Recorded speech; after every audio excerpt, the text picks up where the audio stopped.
का उस टॉपिक का नाम है भाग्यहीन योग को भाग्यवान योग में कैसे परिणत करें। अपने समाज में कुछ लोग ऐसे होते हैं जो बहुत ज्यादा काम करते हैं, अपने आप को किसी न किसी काम में उलझा के ही रखते हैं और सदैव काम काम काम काम में ही लगे होते हैं।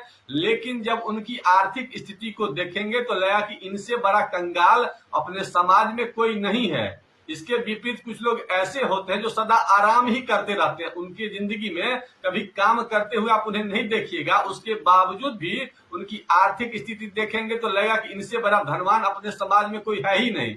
तो हमने सोचा कि इसके जो ज्योतिषीय कारण होता है इसकी जानकारी आप लोगों को दे दूं, और अगर आपके जिंदगी में भाग्यहीन योग है तो भाग्यहीन योग को भाग्यवान योग में कैसे परिणत करें इसकी भी सामान्य जानकारी दे दूं। तो सबसे पहले यह बात करते हैं कि भाग्यहीन योग के क्या क्या लक्षण होते हैं जन्म कुंडली में। जब भी आपकी जन्म कुंडली में नवम भाव का स्वामी कमजोर होगा, नवमेश कमजोर होगा और उस पर पाप प्रभाव होगा तो आपके भाग्य में जो है ना सफलता मिलने की संभावना बहुत कम हो जाएगी।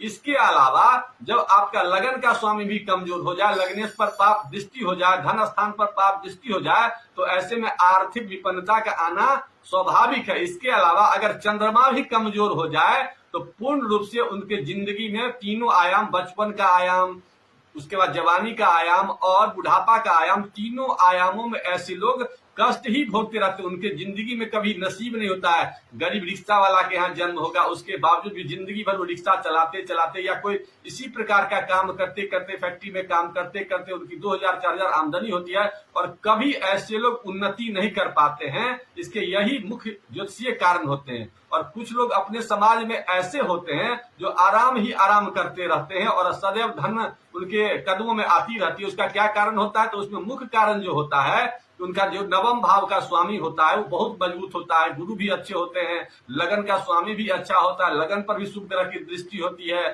चंद्रमा भी अच्छे होते हैं। तो इन सब कारणों से उनके जिंदगी में आराम ही आराम मिलता रहता है, धन भी आता रहता है और जिंदगी की जितनी भी ऐश्वर्य की चीजें हैं वो सब भी आती रहती है। तो अब हम यह चर्चा करते हैं कि ऐसा क्या किया जाए कि उनके जिंदगी में अगर भाग्यहीन योग है तो उसको भाग्यवान योग में परिणत किया जाए। तो सबसे पहले इसके लिए हम लोग को उनकी जन्म कुंडली का, जिनकी जन्म कुंडली में खराब योग है, जो लगता है कि हम अच्छी डेवलपमेंट नहीं कर रहे, तो उनको अपनी जन्म कुंडली निकालना चाहिए और निकालने के बाद सबसे पहले नवम भाव पर दृष्टि डालना चाहिए कि नवम भाव में कितना नंबर संख्या लिखा हुआ। अगर 1 नंबर लिखा हुआ है और 8 नंबर लिखा हुआ तो इसका मतलब हुआ कि उनका जो भाग्य का जो स्वामी है वो मंगल हुआ। 2 नंबर लिखा हुआ होगा अगर नवम भाव में, या 7 नंबर लिखा हुआ होगा तो उनका स्वामी ग्रह शुक्र होगा। अगर शुक्र को ऐसे लोग मजबूत करेंगे तो उनका भाग्य जो है ना बहुत अच्छा हो जाएगा। इसके अलावा 3 नंबर या 6 नंबर अगर वहां पर लिखा हुआ होगा तो उनका स्वामी ग्रह भाग्य को जगाने वाला बुध होगा। और 4 नंबर लिखा हुआ होगा अगर नवम घर में तो चंद्रमा होगा, 5 नंबर लिखा होगा सूर्य होगा और 9 नंबर या 12 नंबर लिखा हुआ होगा तो गुरु उनका भाग्यकारक ग्रह होगा, भाग्य गुरु के माध्यम से जाएगा। इसके अलावा 10 नंबर या 11 नंबर नवम घर में लिखा हुआ होगा तो उसका भाग्यकारक ग्रह शनि होगा।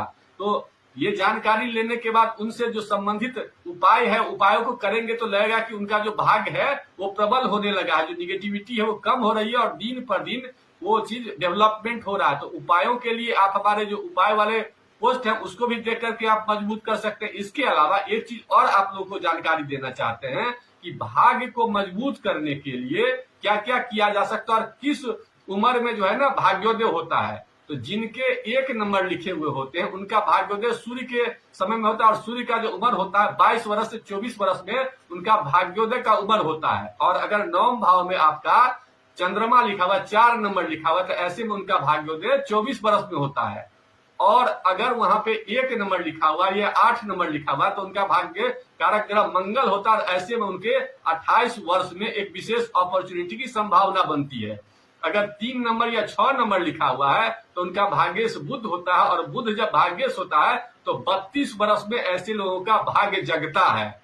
और अगर वहां पे 9 नंबर या 12 नंबर लिखा हुआ होता है तो ऐसे में सबसे जल्दी 16 वर्ष में ही ऐसे लोग भाग्य को जगा लेते हैं और 16 वर्ष से 22 वर्ष के बीच में ऐसे लोगों का खूब डेवलपमेंट होता है।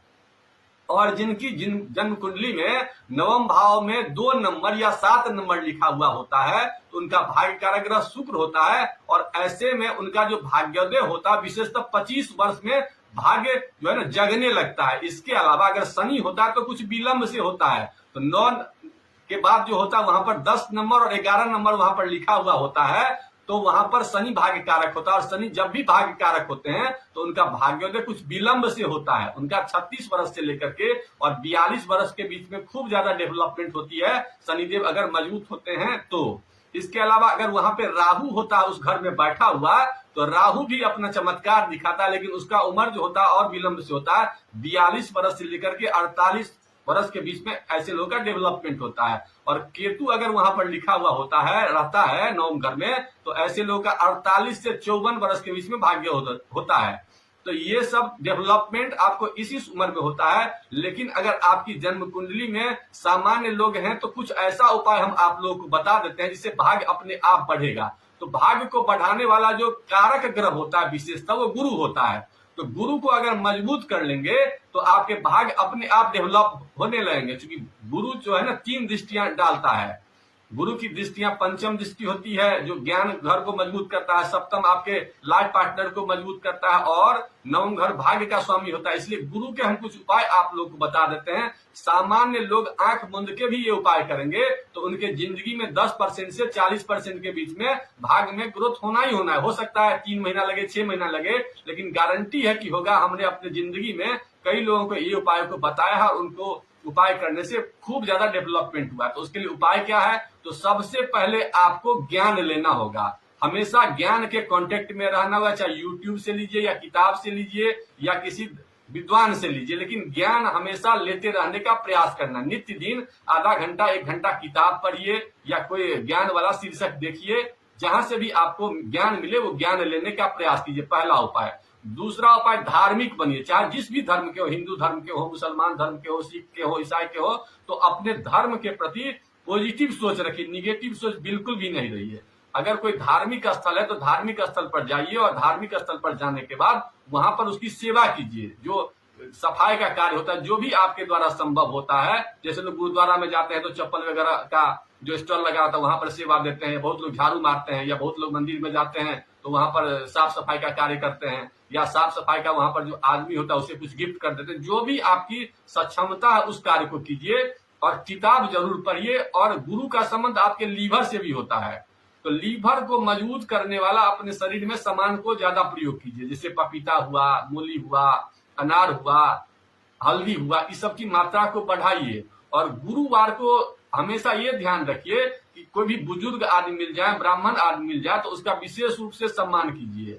और ये सब उपाय आप जब भी करने लगेंगे तो आप महसूस करेंगे कि आपकी जिंदगी में एक विशेष प्रकार का बदलाव आ गया है। और बदलाव आने से आप देखेंगे कि आपके मानसिक स्तर में विशेष प्रकार की वृद्धि हुई है। और साथ ही साथ ये ध्यान रखिए कि अपने भोजन में जल युक्त सामानों का प्रयोग ज्यादा कीजिए, क्योंकि विपन्नता का मुख्य कारण होता है कि आपके शरीर में जो है ना वाटर लेवल सही से सप्लाई नहीं होता। क्योंकि वाटर का जो प्लैनेट होता है, 3 प्लैनेट वाटर लेवल को विशेष रूप से देखते हैं, गुरु देखते हैं। क्योंकि कफ जब भी शरीर में आपका अच्छा हो जाएगा तो संपन्नता आने लगेगा। कफ को क्रिएट करने वाले 3 प्लैनेट होते हैं, गुरु, शुक्र और चंद्रमा। तो इसलिए इन तीनों के लिए जलीय युक्त सामान ज्यादा अपने भोजन में लिया कीजिए। तो ऐसा करेंगे तो आप महसूस करेंगे कि आपकी जिंदगी में बदलाव आ रहा है। और अगर आपकी कोई विशेष समस्या है तो कमेंट बॉक्स में आप लिखिए, मैं प्रयास करूंगा कुछ लोगों का 5 आदमी 7 आदमी का कुछ उपाय बता दूं, ऐसा जो पर्सनल कुंडली का वेरिफिकेशन। तो आप कमेंट बॉक्स में आप अपने डिटेल्स लिखिए, मैं कुछ लोगों का उपाय बताने की कोशिश करूंगा। अगर आपके मन में किसी प्रकार की कोई शंका हो,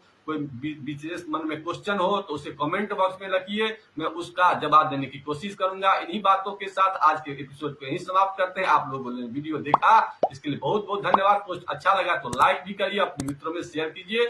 ओम नमः।